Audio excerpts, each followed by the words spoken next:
I'm Arthur Hicken with Parasoft, also known as the Code Curmudgeon, and with me is Adam Auerbach.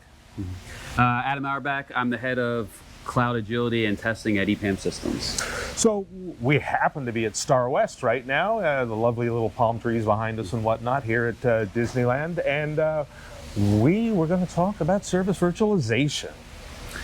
It's probably my favorite topic. I've been talking about it for many years.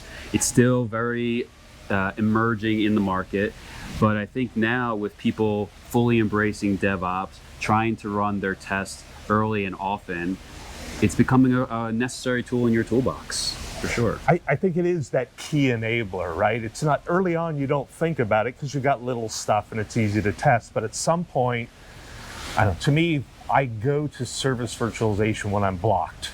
Well, I think that's exactly it, right?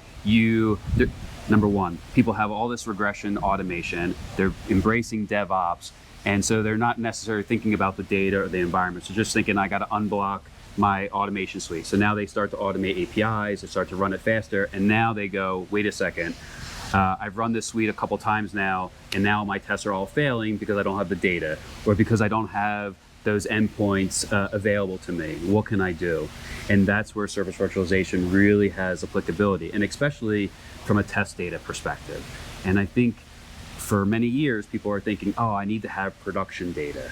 But to get production data, you have to scrub it, subset it. It's a very long process. And now they're realizing, like, hey, those endpoints aren't changing. Or in my lower environments, I can stub out all of those calls to isolate the component under test. And this is what service virtualization was meant to do. Do you feel like because of the better understanding of at least machine learning today, that people do understand that a proper set of small data can take you a long way?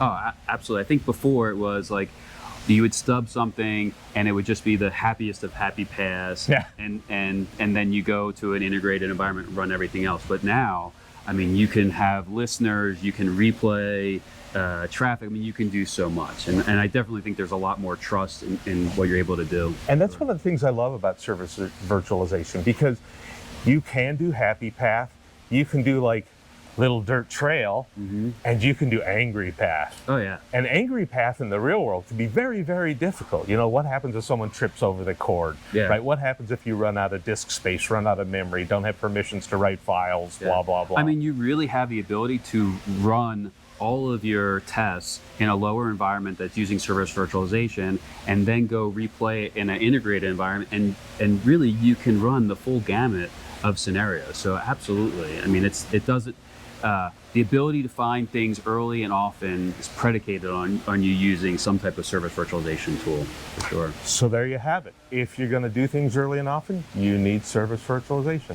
Thanks, Adam. You're welcome.